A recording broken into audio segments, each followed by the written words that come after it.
I was determined to quit and I did do it on my own, but luckily, so my entire life was I've been doing personal development like from the time I could read. I was into self-help stuff because I like I said I always kind of knew like I'm not supposed to feel this way innately. I knew that there was something and I wanted to fix it. It's really important to me to feel good. And I think when that's your priority, you definitely seek this stuff out.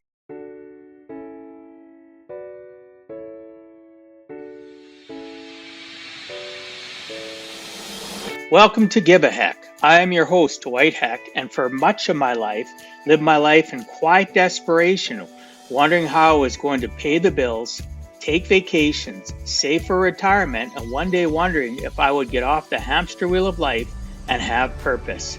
A life that most of society lives, which takes us to work, then home, then repeat, and pays us hopefully enough just to survive.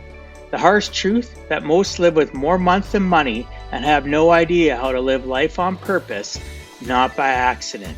This ensures the mass majority are living not just financially broke, however emotionally and mentally as well due to financial pressures. In each episode, I will introduce you to thoughts, ideas, and guests that can help you to learn how you too can live life on purpose, not by accident. Good day and welcome to Give a Heck. On today's show, I welcome Mary Beth Schrudder. After decades spent in the corporate world, juggling being a single mom while secretly battling addictions to alcohol, food, and toxic relationships, today's guest is now an expert in spiritual recovery, and she is passionate about empowering others to live their best life. Mary Beth is a spiritual and transformational life coach and founder of Day One Life Coaching. Mary Beth is creator of Addiction Recovery with Law of Attraction, a unique deck of cards used to help people recover from addictions and destructive habits. Mary Beth is also an international best-selling author in multiple categories, including healthy relationships and leadership training. As a host of Spiritual Transformation podcasts with Mary Beth, she does interviews with healers and spiritually gifted, along with solo episodes on spiritual upliftment for her audience. Mary Beth will help you heal addictions and transform relationships, including the relationship with yourself. Her approach is holistic, and her areas of expertise include relationships, marriage, divorce, mindset, happiness, freedom from addictions, optimal fitness, life purpose, and career. As a professional life coach with years of experience, Mary Beth's life-changing coach will help you step outside of your comfort zone, and together you will create extraordinary results using innovative techniques. I'd like to welcome you to the show, Mary Beth. Thanks so much for agreeing to come on and share with us some of your life journey. Thank you so much for having me. This is going to be fun. I'm excited to be here. I'm excited too. Our pre-conversation was a hoot. It was awesome. It's that's some of my favorite time though before we record because I get to really connect and create a chemistry with people. And life is too short not to give a heck about one another, right? To actually Absolutely. find Yep. out things like your cat page and stuff. Like I love it. I love it. Right? For I've got my those cat that are here in the background for yeah, you. yeah. For those Ambiance. listening, those listening or watching, if you want to know more about the cat fan page and stuff, you're just gonna have to reach out to Mary Beth. So we're not gonna give all the trade secrets right now. I'm sorry. Right. So, Mary Beth, one of the things I like to focus on, as I mentioned before the show, my listeners and viewers appreciate the fact of people's actual origin story, not fluff. What has and transpired in your life, good, bad, ugly. It doesn't have to be bad. People have transformational moments in their life that happen at a young age, and they really don't understand it till they're older. So, if you have any of those, that would be great as well. But sure, share whatever you want, whatever you feel comfortable with from your earliest recollections to where you are today. I love that you said that because we don't know until we're older because it's just as kids, it's just our normal life, right? We have no idea until, we look back in retrospect and be like, oh man, that was a trauma, our childhood wounds, that we are just living in real time. So like people don't know, for instance, that divorce is a huge trauma for kids. My parents, so I grew up in the 70s And the 70s was so different, right? Parents were different. We kind of raised ourselves, if we're being honest. We were the kids who just came home to an empty house and, we just had the key and just kind of entertained ourselves. But my parents actually divorced when I was only 5 years old. And I want to say that was a big transformative moment, when my dad came outside and was like, "Hey, I'm not going to be living here anymore."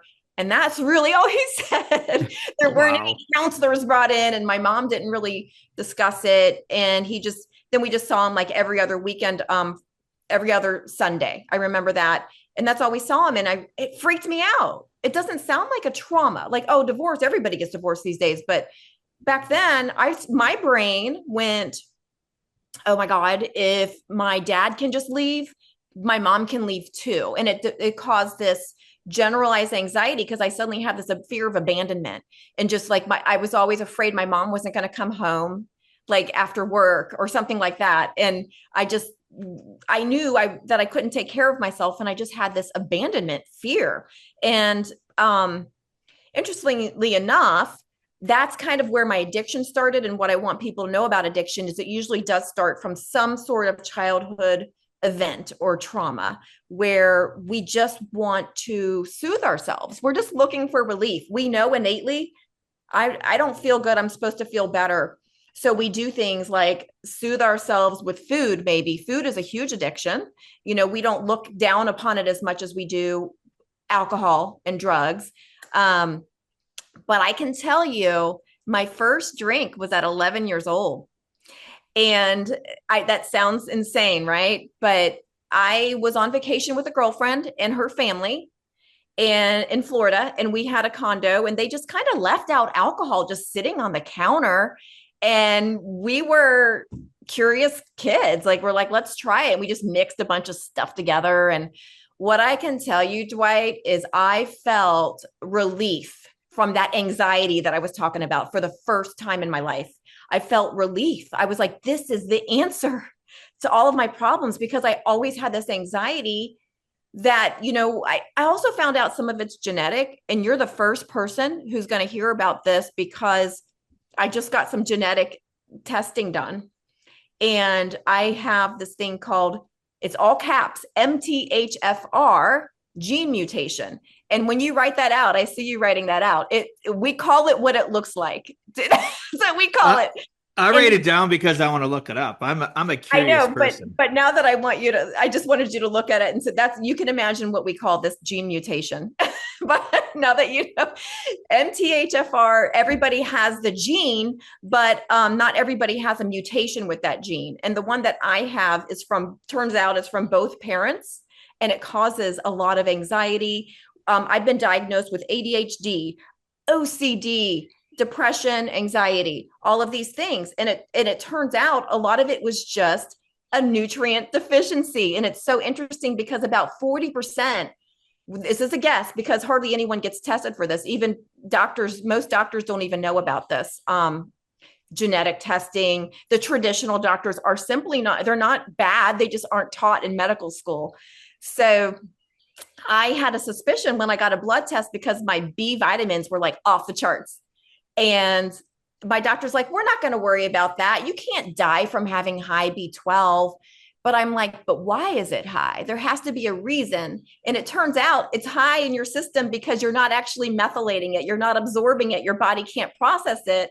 So I'm only, with the one that I have from both parents, I'm only absorbing 20% of the nutrients and vitamins that I should be absorbing. So that nutrient deficiency creates anxiety, creates ADHD type symptoms, and all kinds of problems like depression. Because if you think about how important are B vitamins, right? We need them. And people with this gene mutation are not able to process and methylate these vitamins. We're not getting as much nutrients from all of our food or supplements. So you take methylated vitamins, there's things you could do, but I encourage people, now that I know about this, it should be given at birth. We should know at birth do we have these genetic mutations, and then there's ways to supplement and fix it. But the Did you worst have thing to I seek? could have done, sorry, Did go you have ahead.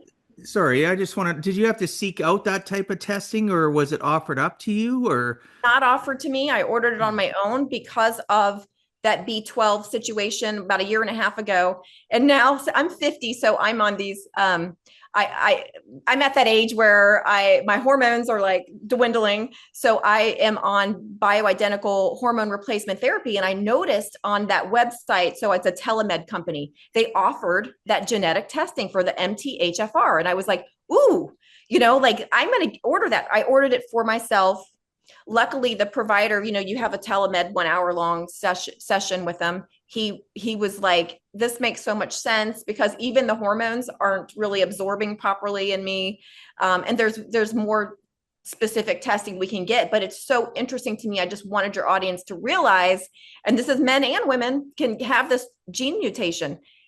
Sometimes you're diagnosed with a mental disorder when you really just have a chemical imbalance because you're not getting enough nutrients in your brain. Yeah. And so this has been probably a big part of my whole life. It makes so much sense. And what I was going to say is 30 years plus of drinking alcohol was not a good thing for me to do, because what does alcohol do? It depletes our body of nutrients and especially B vitamins. So no wonder I was a disaster, right? Now my whole life is making sense. But It's I still was doing well. I was running two yeah. businesses and in the You corporate were world, you were a functional drinker. functional drinker, functional. And that's the thing about alcohol is we drink it to soothe our anxiety, but it's also the same thing that creates anxiety. Like if you have anxiety, drinking alcohol is like pouring gasoline on your anxiety. So it's really, the cure becomes the problem. So I think that's all I was doing my whole life is I knew I didn't feel right. I wanted to feel better. And that's why most people get into addictions, right? We don't feel good and we want relief and then we criminalize it. Well, and it's alcohol addiction, not to cut you off, but all addictions. I put that in conversation here. I'd like to break in a little bit about the fact that so many people, their learned behaviors throughout their life or misdiagnosis like you went through, and then realizing what is wrong and how you can treat it.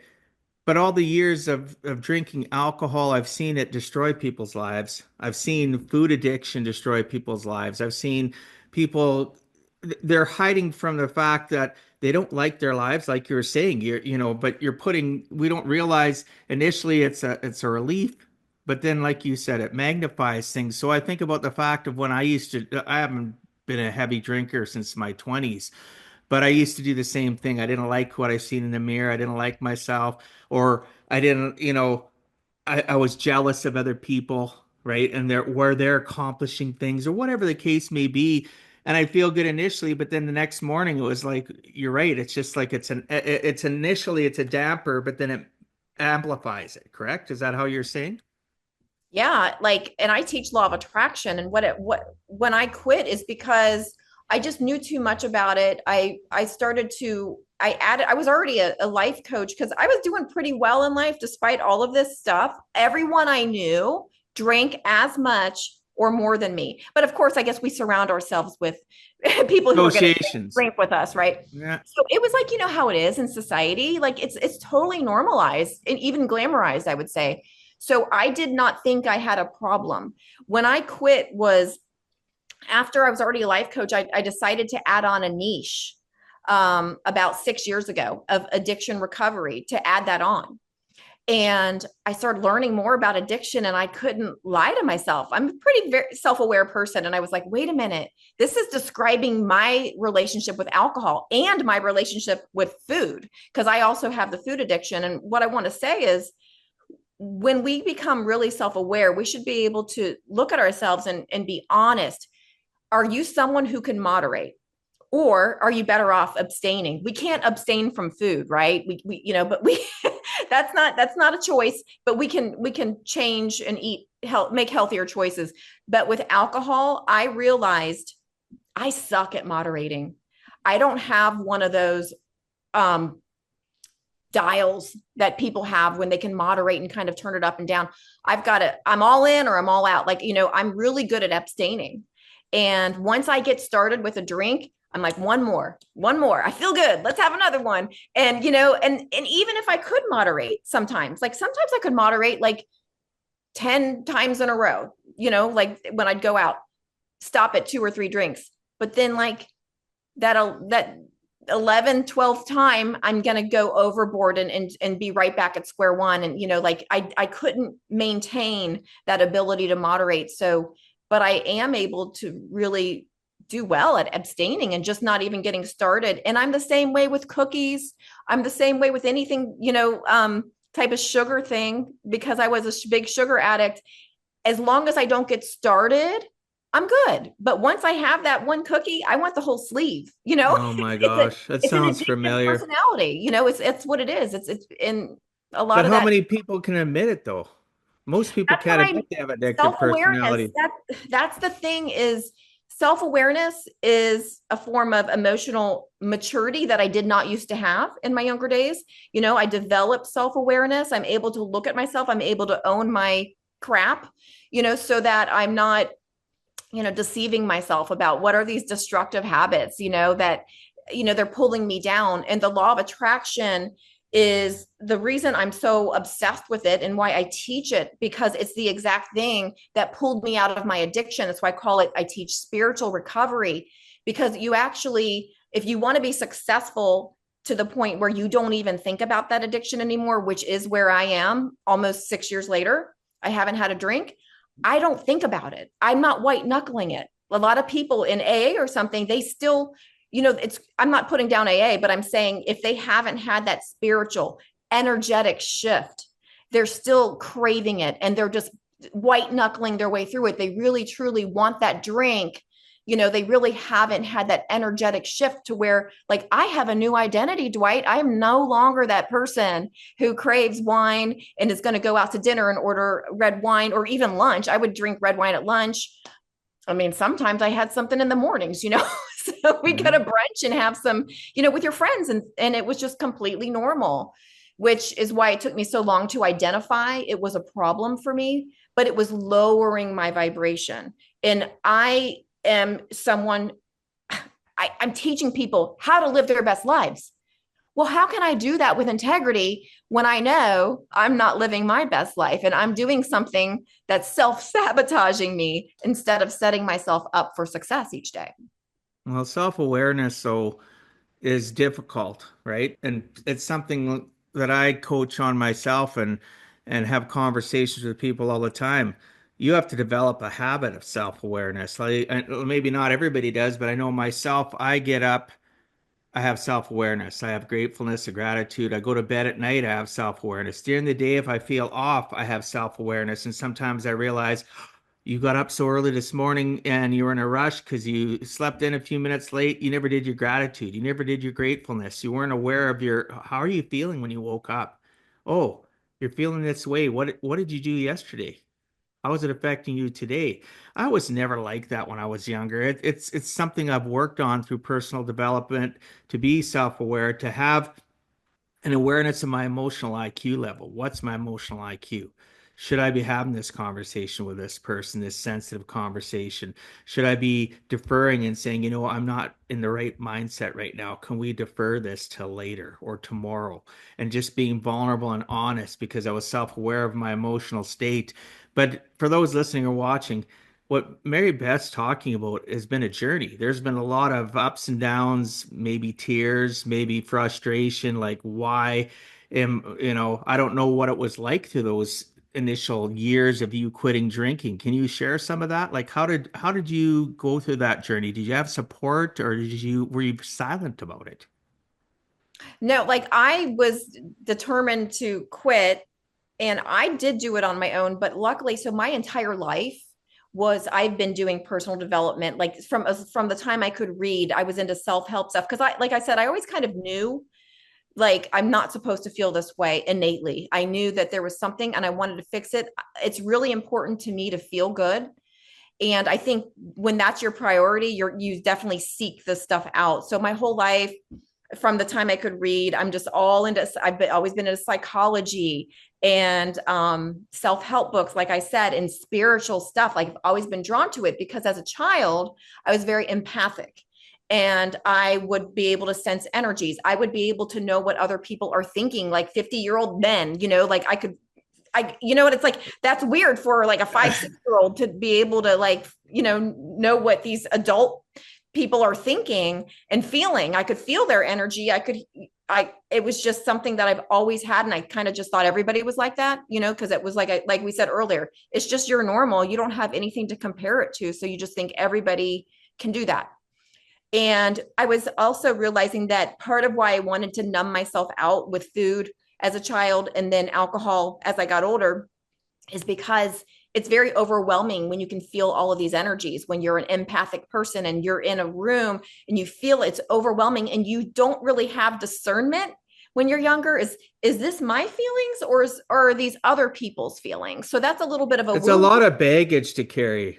It really is. Yeah, And it why do is. I It's say causes that? anxiety. I smiled because I'm an empath too. Yeah, so you feel the people's feelings. Oh, It's hard. absolutely. Try having 4 daughters.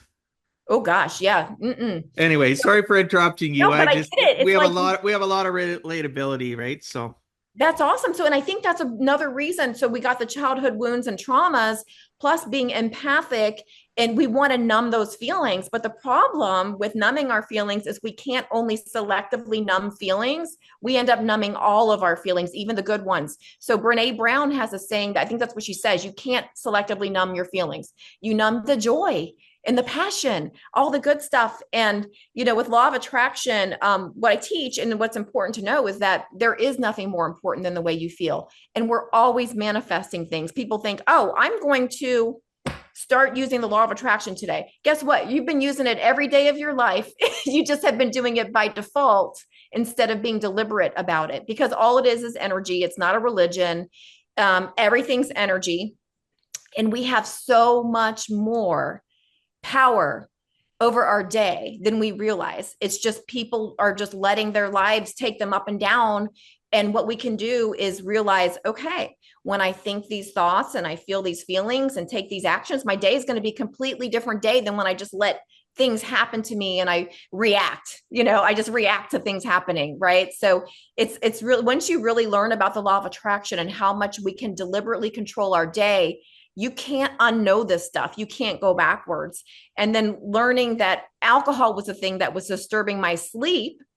That was another reason I had to quit, because sleep is so important. And I didn't know it was alcohol. I was blaming my hormones on everything. So I had to get rid of it. I had to live in integrity. Once I realized how much it was pulling down my vibration, and what we do during our day is we meet up with vibrational matches. So if we're not setting ourselves up. So like, let's say really you want to set yourself up for success. That means going to bed early. You're going to have a higher vibration the next day. If you go to bed at a decent time and get good sleep, you're going to have a higher vibration when you're not watching the news and you're filling your head with positive things instead of, maybe put on one of Dwight's podcasts instead of watching, mainstream media before bed, yeah. When we exercise, that raises our vibration. What music are we listening to? Well, the people you associate with, though, like it's 100%. All about associations. I love this conversation. Are you 100%? Do you have friends who complain to you and use you as a sounding board and then never offer anything? And they, the ones that I would say are going to really drag you down is, it's okay when your friends complain to you, but are they taking in your advice? Are they making changes to their life? Or are they only using you as a sounding board and being that victim? Because I used to be a victim too. Like I was in that role. Everything was somebody else's fault, right? Not my fault. I didn't take personal responsibility and accountability for my life. And these days I own it. I realize I am the creator of my personal reality. Of course, negative things are going to happen to everybody. It's just life. It's being here in 3D physical time space reality. We're going to have negative things happen. But what changes, the more you raise your vibration, the better you're going to be able to handle the contrast in life, handle the negative things. Your relationship with negative things happening or contrast changes. That's what changes. You can't block things from happening because we can only control our own vibration, our own reactions. We can't control somebody else's vibration and what they say and do, but we can control how we respond to them. Yeah, law of attraction is so I don't want to say confusing for yeah, but it is for the general population.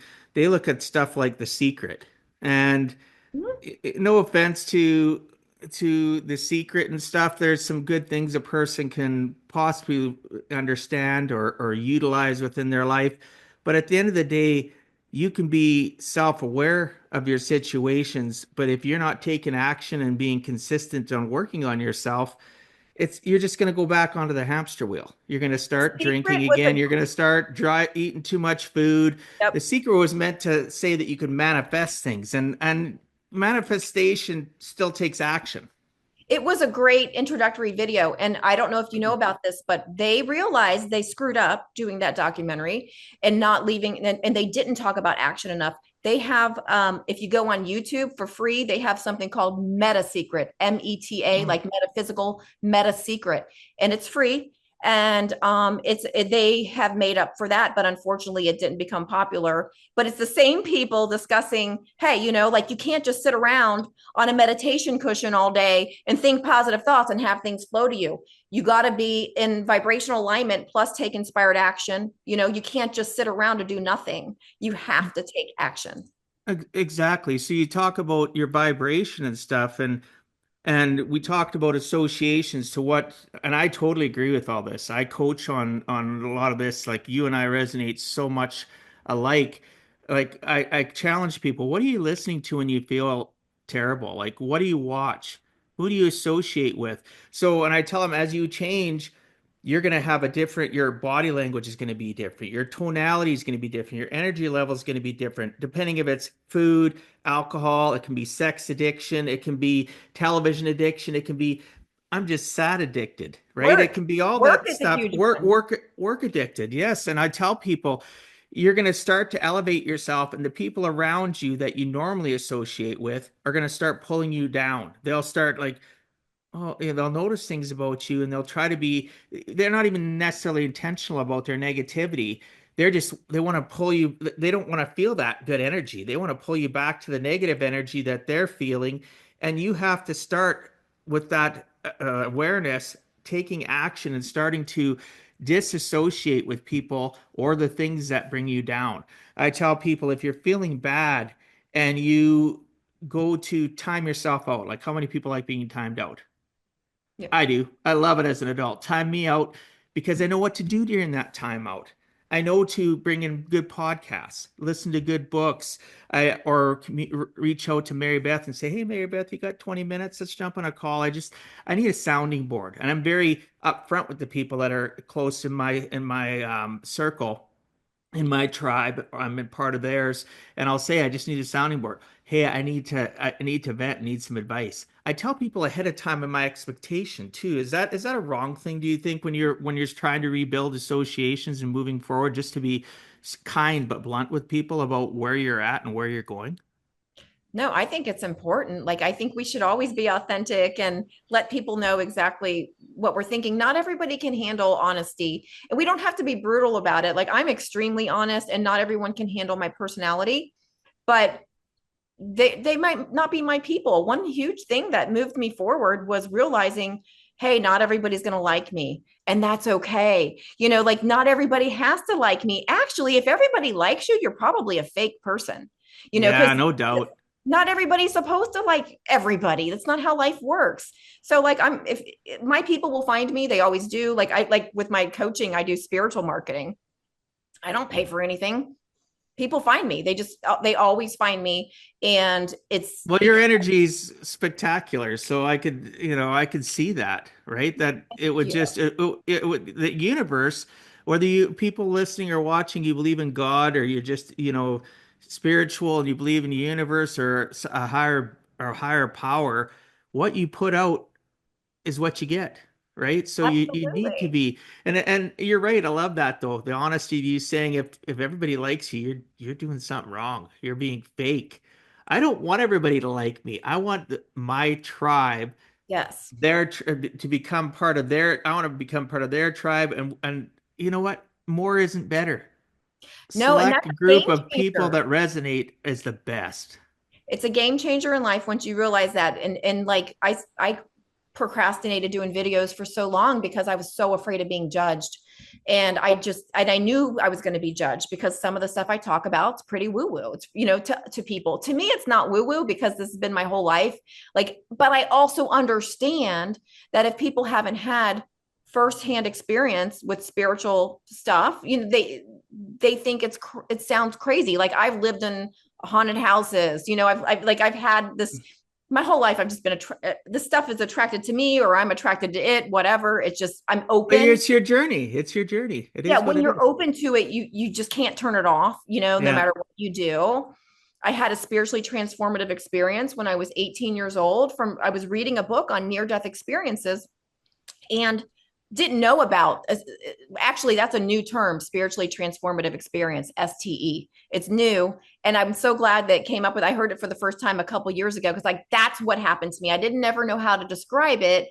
Some people, I don't know what I would call it, enlightenment, but when I was reading this book on near death experiences, my soul like remembered, oh yes, this is how it really is, this is the truth. And I could feel it, and I was suddenly like, I don't know if you heard anyone talking about 5D, like fifth dimension or anything.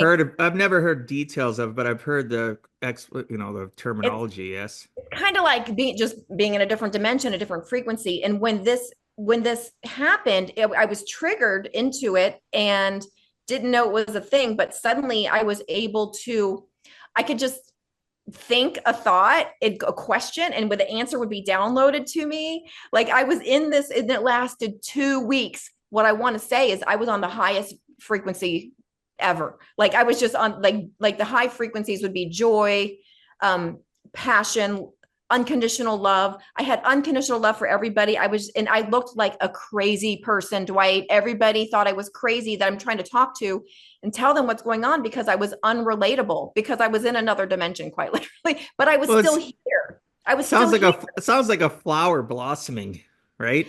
Like Yeah. a flower opening up and becoming everything it needs to be at that point, right? Well, I was connected to some sort of higher knowledge. Like I was able to understand quantum physics. I was able to understand things that I cannot talk about today. I'm sure it's somewhere in my subconscious, but I was given this privilege, At what I want to 18. call it. Yeah. And I could see how all of us were all connected. I could see all the ripple effects of everything we do and say really, really matters. This straightened me out because I was a little brat.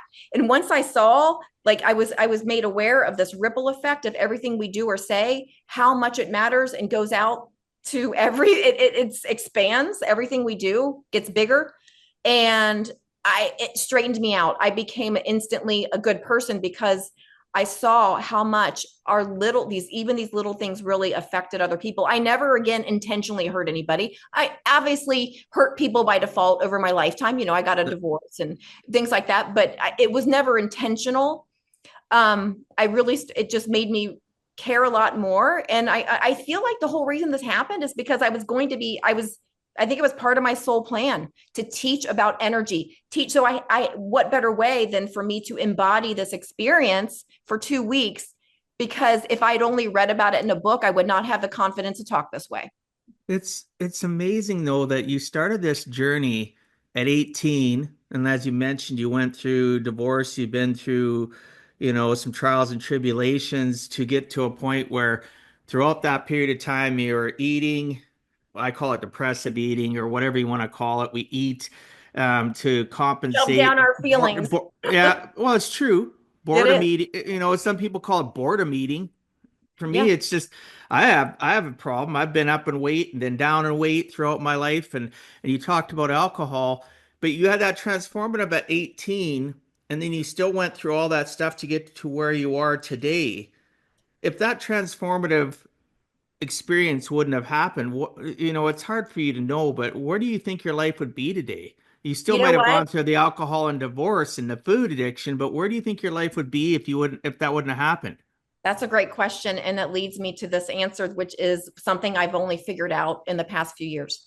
So I think, okay, so what happened was once I came down from that high frequency when I was 18 for those 2 weeks, no one talks about this, but there's a saying that says before enlightenment, chop wood, carry water.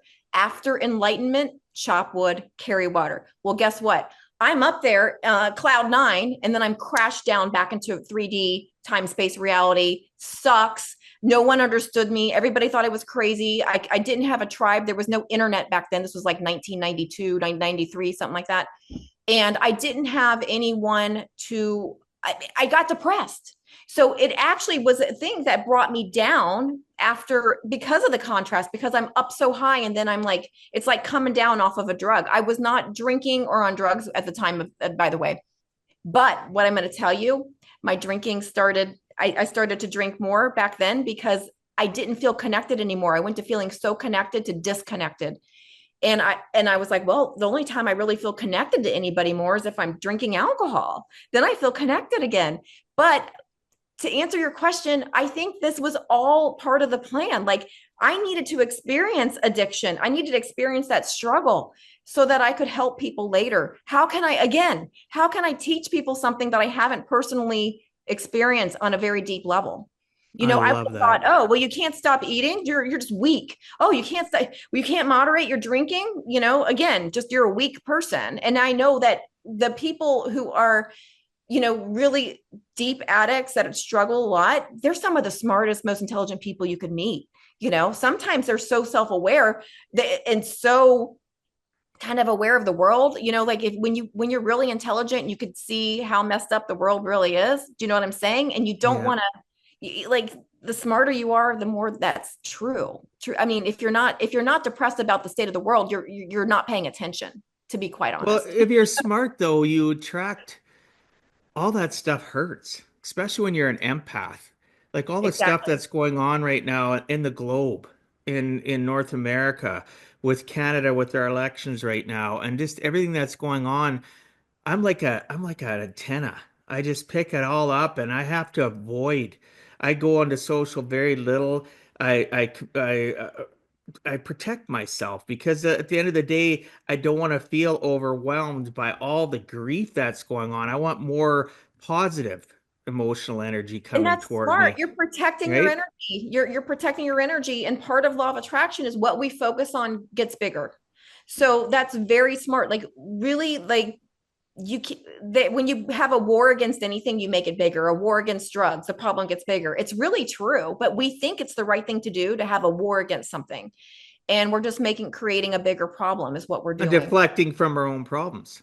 Yeah. And We're, like, we're it's deflecting really, from our own internal challenges when we focus too much on politics, on whatever it is, celebrities, the traumas going on in the world, the tragedies. They're real. They're never going to stop. But if we don't protect ourselves, we get sucked into that, rabbit hole, and we never ever truly grow. And we just go to work, go home, get paid, live on the hamster wheel. And addictions are a reality, and those addictions affect as you know, like for me, I know it affected things that necessarily weren't it affected my marriage. I've been divorced a long time. It affected my friendships. It made me attract to people I normally wouldn't be attracted to because I was looking for misery loves company, yep, exactly. right? Well, and all that stuff in the world it is real. And I'm not saying bury your head in the sand, but like you kind of said earlier, this Control it. self-awareness, we have to do stuff each and every day to keep our vibration high. We can't just be like, it's kind of like going to the gym where you're like, okay, I've hit my goal weight, my body's looking how I want. I'm done now. You can't, no, you have to do stuff to maintain it every single day. You can't go back to your old ways. Same thing when it comes to your energy, your spirit. Like that's why I teach spiritual recovery, mind, body, spirit, that you have to have all three of those things in check to really feel good and keep your vibration high. And you're no longer tempted by these lower vibrational things anymore, like addiction. Yeah, so you're right. And one of the things that I want to make sure I ask you, but it also intertwines in the fact that you said we associate with people that we are normally going to be the same as us. So you associate and hung out with people that drank sometimes more than you. At the end of the day, did you have friends and family that were aware of the state that we were in? Did you have anybody ever try doing interventions with you and saying, Mary Beth, you eat too much or you drink too much? Or were you that good at making sure your associations were exactly the same as you, and then you didn't hang out with people that might pick out the things that you find today were, character building flaws. No one really thought I ate too much because I was pretty good at hiding that. And I never really gained weight from it because I was too smart to do that. I did something called deading, DEBTING, which most people don't know about. So like if I would eat something like a sleeve of cookies, I would work it off like right away. Like so it's called like you're dead. Oh, I see. Does that make sense? So I Yes, never of course. I wasn't bulimic or anorexic. I would eat stuff and then just make sure that I made up for it right away with exercise. So it's not good. It's not a healthy way to be. So I never got like overweight like that. Actually, the most I was 20 pounds overweight at one point before I quit drinking alcohol. And a lot of that was toxins from the alcohol, water retention. And that came off really quickly when I quit drinking alcohol. So, hey, anyone listening, you can quit drinking just because of vanity reasons. You don't have to be, you don't have to be in a bad And way. Like alcohol, isn't it really doesn't make anybody's life better. We'll just say that. But also and I feel like not as you everybody has mentioned, to quit. yeah, of course. Exactly. Moderation. Like I like how you talked about the dial, right? Some people can dial it back. But one thing I did want to talk about, because I've had so many people, their lives destroyed by alcohol. I've had people die because of alcohol. The list goes on. Me But too. the sense it's centralized. Sorry, I had to think it's centralized so much with television, with movies. You know, I tease and joke with people, oh, let's get together and go for a drink. Well, I've tried to replace that. Let's get together and go for a coffee or tea or whatever. And if somebody says, oh, let's go for a beer or wine or whatever, okay, well, that's fine. But I don't want to be part of the society where you turn on a movie or a television show. You try telling me that the first thing you don't see, it's the middle of a day, it's a law office or whatever, and they're pouring a drink. Here, have a drink. Like Yeah, they always have it in a it's drawer in their office. it's become so normalized. And again, I'm not against people that drink. I'm against it taking over their lives where they don't control their outcome of their journey of the day or the week or month, year, that something controls. And I've been there. I've had, and so have you. You understand. It becomes controlling, it becomes normalized where we just ah, it's It's just who I yeah, am. and part of the You know, corporate world, like, yeah, it yeah, needs to be go exactly. in happy hours, right? So, like you asked earlier about if anyone thought I had a problem. My mom thought I had a problem with alcohol, and she would Oh, say really? something all the time. But she was a non-drinker, never drank in her life, and so I would just think she just doesn't know, like, She doesn't understand. Yeah. yeah, she's just lame and boring, and I'm fun. Yeah, that's what we convince. We create these stories for ourselves, Yeah. right? To keep our addictions active. But yeah, she was right. And part of the problem was that I couldn't really see it as a problem is I was a happy drunk. So I would drink and have and be fun. And I wasn't like an angry drunk. Like and my son, who's 22 now, he even took advantage of it when I would drink because I was really generous. And he'd be like, "Hey mom, can I have this?" Like, let's go eat. So he liked He learned it. to manipulate you. He was Yeah. a master manipulator, dude. And it's just so interesting that that was part of the reason that it was hard to tell I had a problem. But I can tell you, I was messing with my health, messing with my sleep. It did towards the end, it did make me more argumentative, but that didn't Oh, happen wow. because alcohol is a progressive disease. No, Alcohol of is. course it is. Yeah. So like I quit before it got too bad. So that's why I was running two businesses, like you said, functional. Once I got out of the corporate world, I didn't drink as much because I was happier with my life. And I also want to reiterate that a lot of people um, go to addictions because of that numbing out, because they want to escape their reality. They hate their life. I hated my corporate job. And that was why I'd be like, let's go to happy hour. I didn't miss a happy hour. Every day I was there and I was off of my life path. When we're off of our life path, we're depressed and we're anxious and all these things. Our soul knows we came here for a purpose. And when we're not passionate, we're not waking up happy. And when we're not waking up happy, we want to escape our reality and we want to fill that void because we feel empty because we're not living our purpose. Well, and you're exactly right. I've been there, you've been there, and the people that are listening or watching. So one of the things that we've touched on is that awareness. So somebody listening or watching that's feeling that pang right now and wondering and having that maybe first time thought that maybe I do have a challenge with alcohol or food or whatever, what can they do? What would be some of their first steps that they could go forward with and say that baby step instead of after done listening this and we don't give them any actual information and they forget it and they're back on the same hamster wheel existence. Is there something that you could tell them to do, some steps to help them? Yeah, this is a kind of a weird one that you wouldn't expect a law of attraction teacher to say, but what I'm going to tell you is to focus on the negative. When it's something you're trying to quit, I want you to start listening to podcasts that discuss all of the bad things with, like, let's say it's alcohol. So start listening to podcasts that describe all of the negatives with alcohol, people who have stories. Like, start focusing on what it does to you, because what I can tell you is it's related to cancer. It causes cancer. It's a carcinogen, and it's actually right up there with tobacco.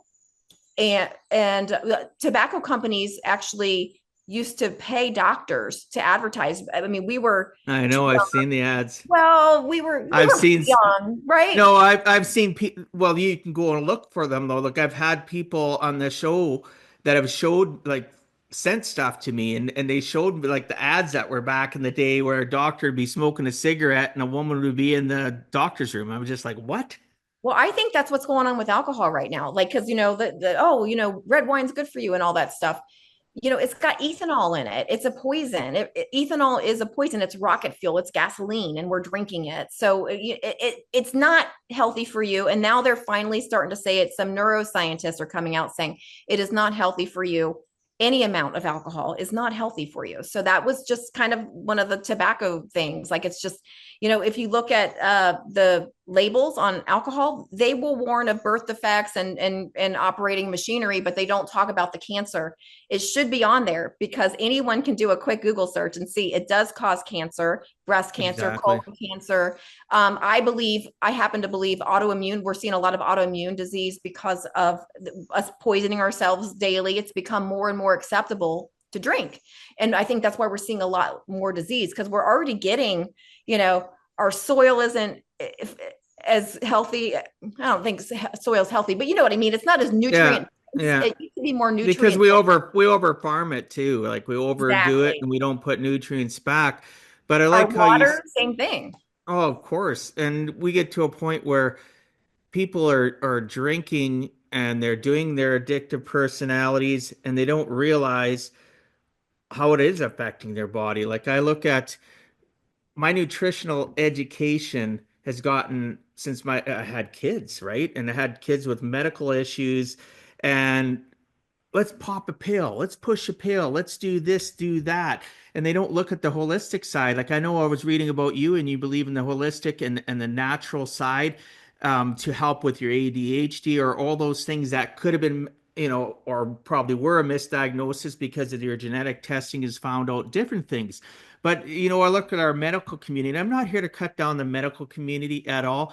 I have doctor clients. My daughter is dating a doctor and she's a very high-end nurse and the list goes on this isn't to pick on the medical community. This is to pick on the pharmaceutical companies that go into doctors and they woo them and take them golfing or give whatever because uh, they give them fancy meals and next thing you know you come in and you've got problems. Oh, we're going to diagnose you with irritable bowel syndrome and we're going to give you a prescription. Here you go.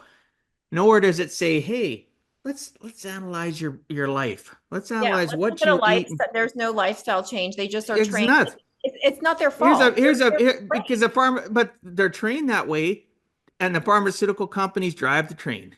I'm sorry, and I have an Medical issue with. school. They're paying for Pardon? medical school. So they control how they're educated.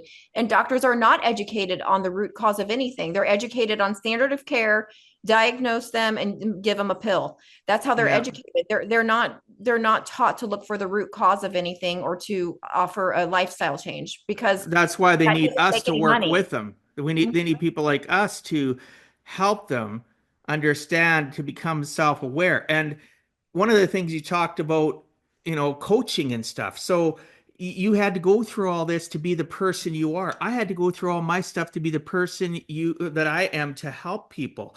Mhm. If you're watching or listening to this podcast, if somebody's giving you advice that has not gone down a road of what they're helping you with, they can't really relate.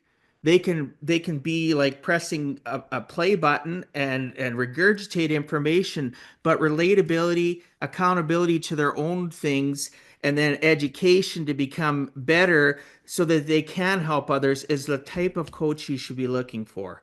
You don't need somebody that is an influencer that says they can help you, or here, buy this course for $9.95 or $4.95 or 2,000, whatever the cost is, and we're going to change your life. Yet you look behind their facade and you open it up and look at it, and it's like, what? You are teaching and educating people?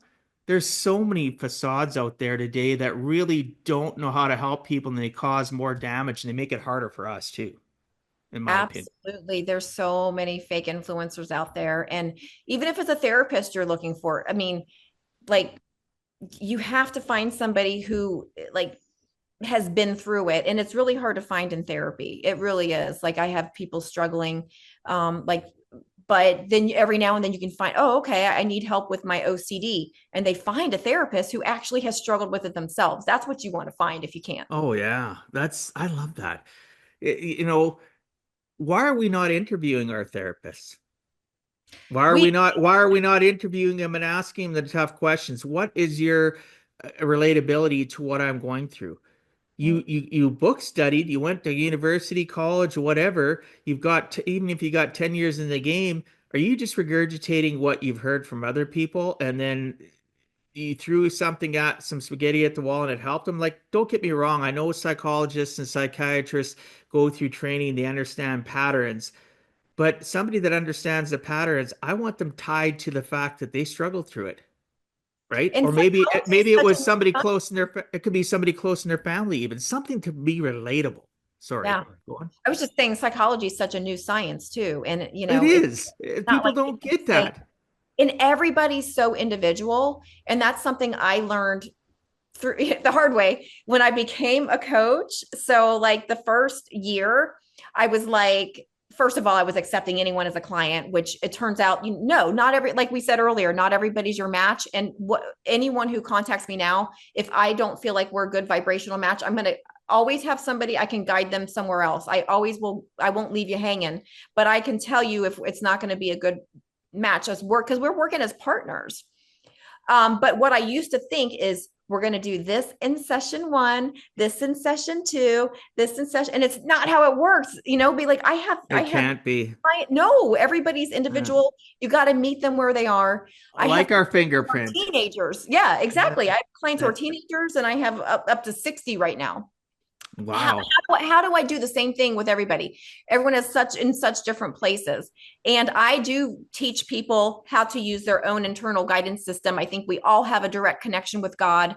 And just some people disconnected themselves through addiction, through just constant distractions. We all distract ourselves. Our cell phones are huge. Like it's a dopamine hit. The addicts are, whoo, you got to put your phone away, guys. If you sit there and you find yourself scrolling and scrolling and scrolling, that's dopamine hits over and over. They're actually designed to get you addicted. So you just really got to put your phone in a different room sometimes. You have to put it away because it's meant to keep you distracted, and that ruins our direct connection with God.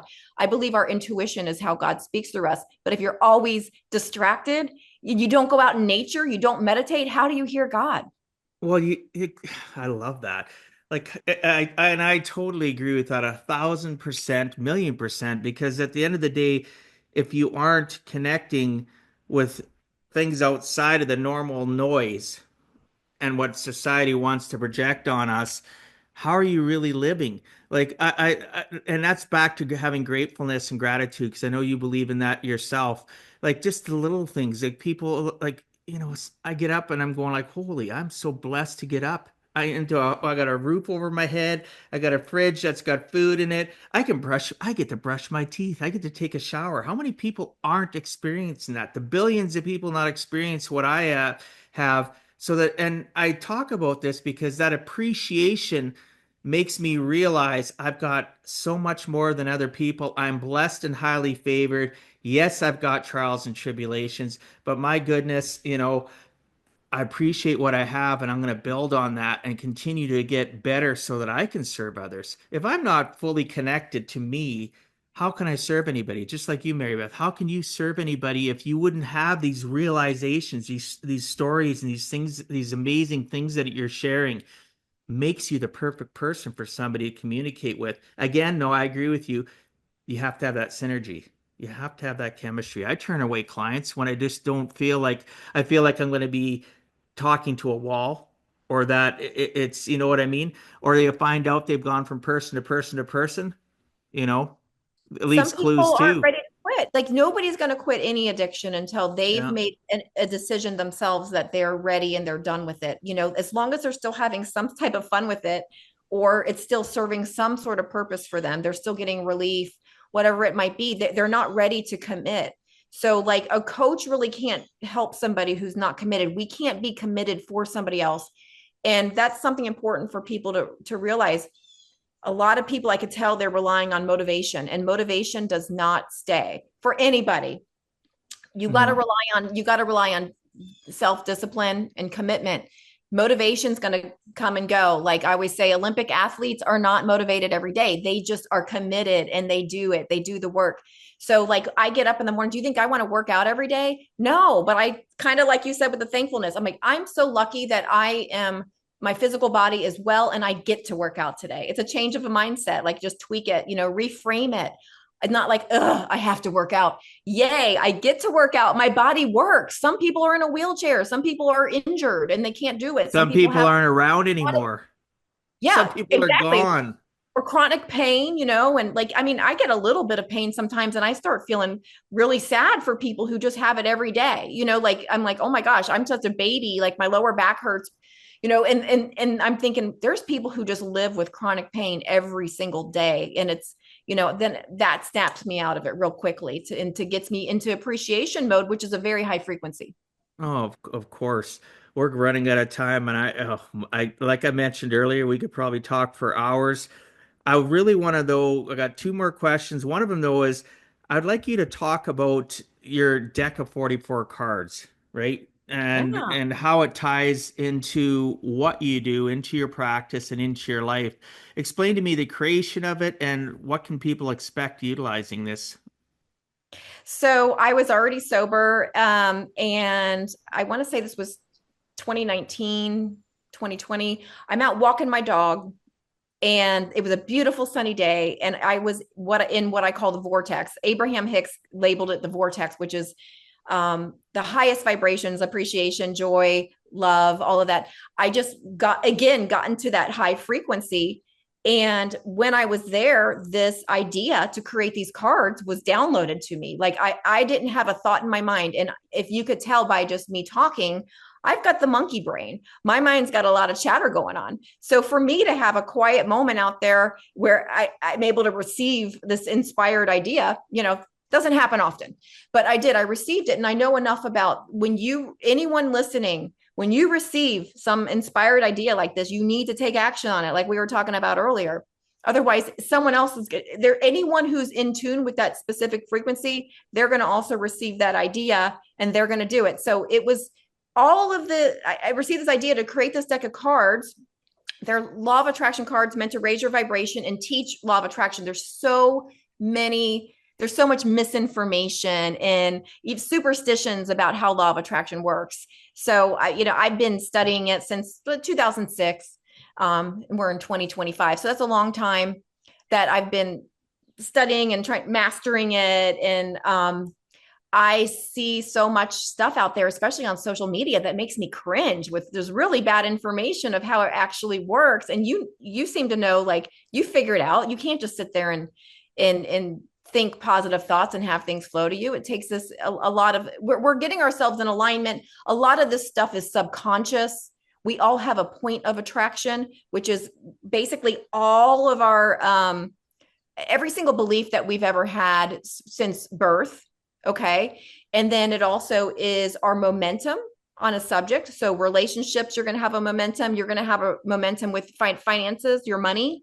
You're going to have a momentum with your health, and our careers. So we're going to have different momentums. Like I'm really good with making money. Relationships, since I've had toxic relationships, my momentum's not that great. I'm still working on those subconscious beliefs and patterns. I'm still working on that, so that I can attract the mate that's going to be a better match to what I've now aligned with vibrationally, right? You're But to not going answer, to settle. I'm not going to settle. There's not a lot of people who do as much personal development work as, and Yeah. I need somebody like that.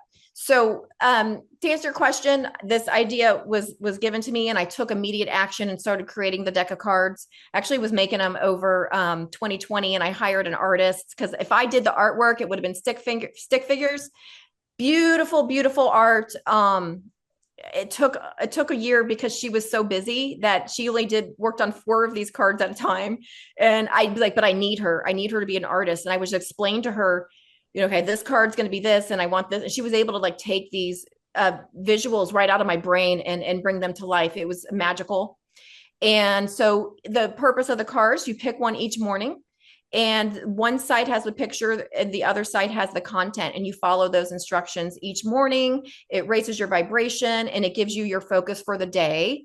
And it's when you master these law of attraction techniques, you're going to be raising your vibration. The more you raise your vibration, the less you're going to be tempted to go back to your old way, because you feel good. You don't have a void to fill anymore.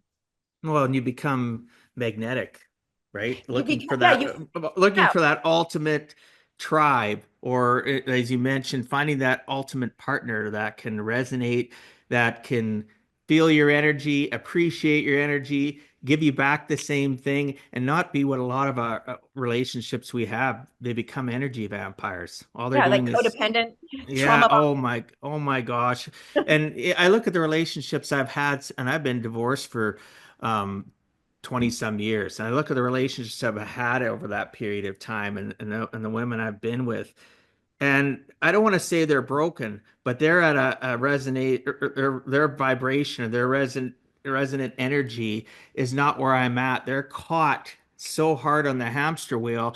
They haven't get, I'm not saying I don't have baggage, people, but I've learned to unpack it and learn to deal with it. And once in a while, guess what? I still hit the valley of despair, and something hits me that I have pushed back, compartmentalized, and it hits me like a wall of bricks. And I'm just like, wow, I thought I dealt with that, or wow, I didn't realize I had that going on. So my point is this is an evolution till the day you take your last breath, right? Yep. I'm looking for my ultimate partner too, but I am not going to settle. I'm not going to settle with somebody that's camped in life. They're constantly flatline camped, can't wait till Friday night to start their addiction, hate Sunday because they know Monday's there.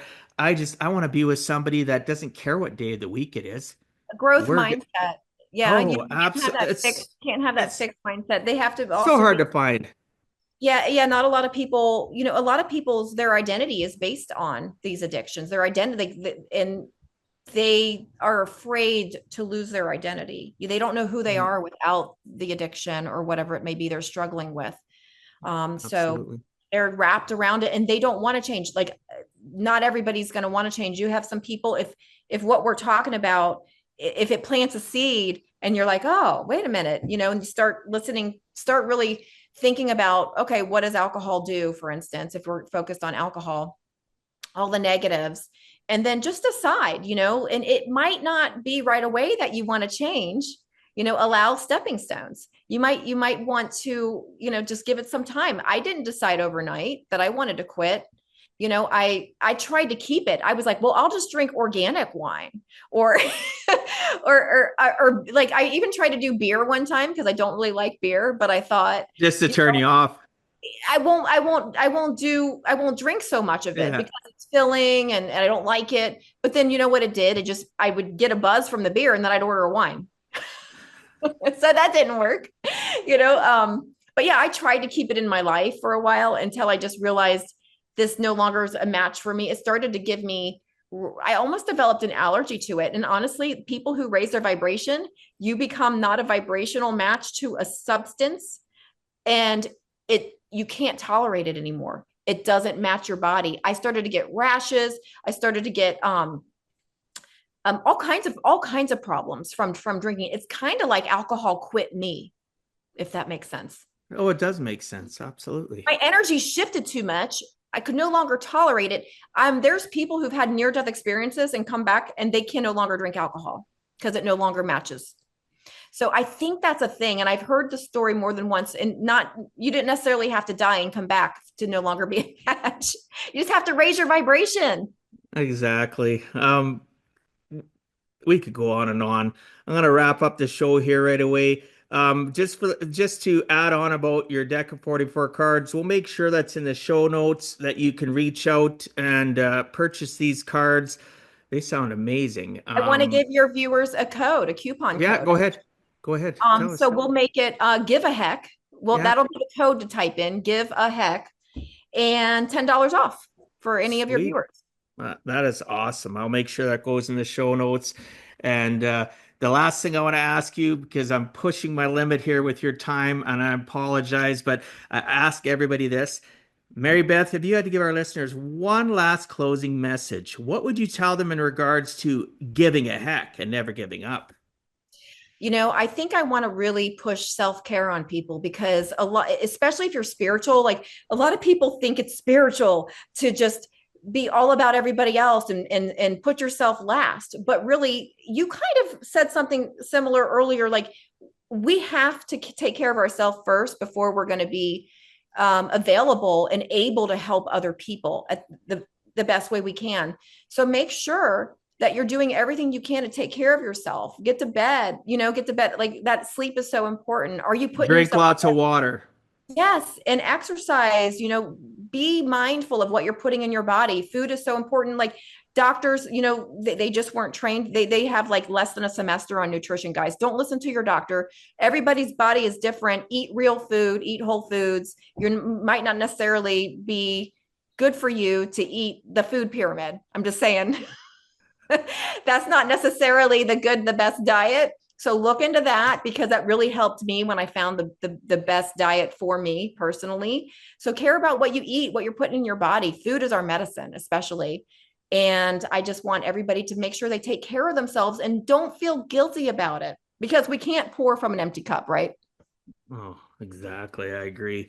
Nutrition, sleep, and as an interjected water, because people don't drink enough water, they're dehydrated. It makes them sleepy, so they drink caffeine. And I'm not against, I love coffee, but at the end of the day, a lot of how we feel is directly tied to what we put in our body. So I appreciate you saying that. Any last final words before we wrap up the show? Just take 15 minutes to quiet your mind each day. It doesn't have to be some sort of like meditation where you're all like got candles and you're sitting on a cushion. You don't have to do that. Just take 15 minutes each day to really quiet your mind and try to connect to God, your source, your intuition. Try to connect to your internal guidance system, your higher self, whatever you want to call it, the universe. Just take those 15 minutes each day because that is going to change your life. And you're going to have thoughts that come in, and that's okay.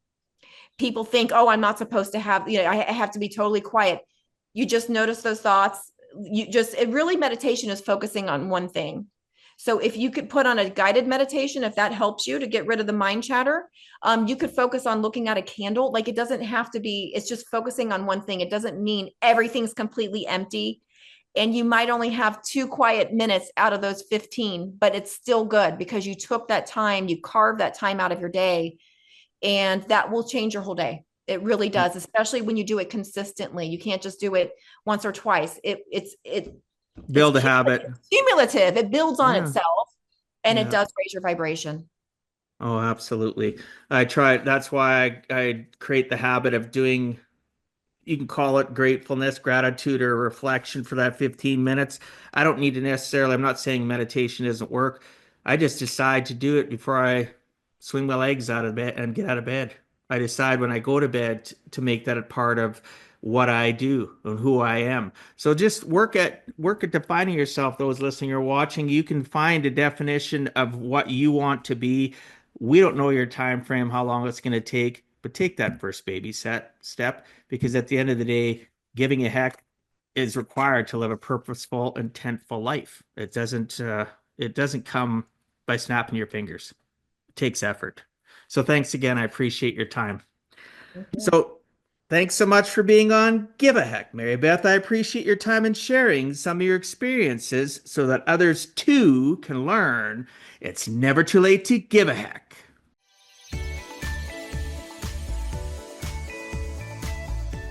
Thank you for taking time out of your day and listening to Give a Heck. If you find value, I'd appreciate you sharing with your friends and family so they too can learn how to live life on purpose, not by accident. So you do not miss the next episode, please subscribe on your favorite podcast platform and please also post a review. I look forward to reading your comments.